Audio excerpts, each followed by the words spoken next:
শয়তান, আমি বিতাড়িত শয়তান, আমি শয়তান। এই দুনিয়া আর ওই আসমান, এমন কোন জায়গা নেই যেখানে আমি সিজদা দেই। এই বনি আদম, এই বনি আদমের জন্য আজ আমি বিতাড়িত।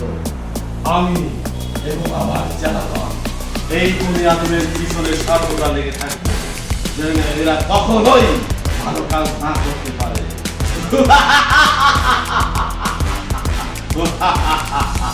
এখন এখন আমি আমার জালাদের ডেকে তাদের রিপোর্ট নেব। ইরাম, তুই রিপোর্ট কর, তোর কি দায়িত্ব ছিল? আমার দায়িত্ব ছিল অফিস আদালতে।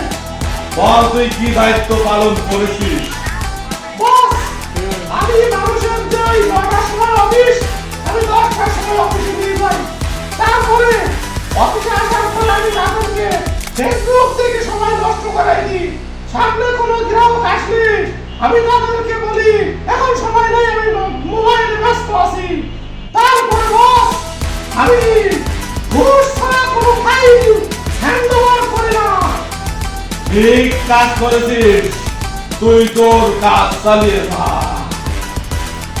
শ্রীরাম, তুই চলে আয়, তোর রিপোর্ট পেশ কর। তোর কি দায়িত্ব ছিল? দিবস, আমার দায়িত্ব ছিল সমাজে ফিতনা ফাসাদ তৈরি করা। তুই কি ফিতনা ফাসাদ তৈরি করেছিস? বস, আমি এই দেশটার জলসা জি বাংলা দেখে মহিলাদেরকে তাদের স্বামীদের থেকে মুখ ফিরিয়ে দিয়েছি, পিতা পুত্রের ভিতরে মারামারি লাগিয়ে দিয়েছি, বাইতুল মুকাররমে মুসল্লিদের ভিতরে মারামারি লাগিয়ে দিয়েছি, এবং এবছরে আমার সবচেয়ে বড় অ্যাচিভমেন্ট বিশ্ব ইজতেমায় মারামারি হতাহত নিহত করে দিয়েছি। খুব ভালো করেছিস, আমি তোর কাজে খুশি হয়েছি। যা দিয়া কর। জিনান, তুই তোর রিপোর্ট পেশ কর, তোর কোথায় দায়িত্ব ছিল? বাস, আমার তো দায়িত্ব ছিল ওই যে বাজার ও নিয়ন্ত্রণকারী কর্মকর্তা। বল, তুই বাজারে কি করেছিস? বস, আমি বাজারে সিন্ডিকেট তৈরি করেছি। মালামালের দাম যাতে সামনে বাড়ে, এজন্য ওই ব্যবসায়ীদের ভিতরে মাল মজুত করে বাজারে অনিয়ন্ত্রণ করে রাখেছি। এবং সামনে রমজান মাস, রোজাদাররা যাতে দ্রব্যমূল্য ক্রয় আমাদের বাইরে থাকে, এজন্য আমি আগেই তাদেরকে ট্রেনিং দিচ্ছি, যেহেতু রমজান মাসে আমরা ভর্তি থাকবো। ঠিকই করেছিস, তোর কাজ তুই চালিয়ে যা, তোর উপরে আমি খুশি আছি।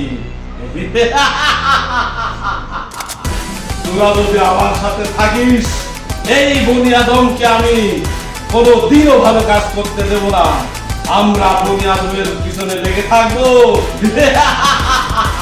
বনি আদম, তোরা সাবধান হয়ে যা, আমরা তোদের পিছনে সবসময় ডাইনে বামে পিছনে সামনে লেগে থাকবো। ওকে, দারুণ হয়েছে। এখন আপনার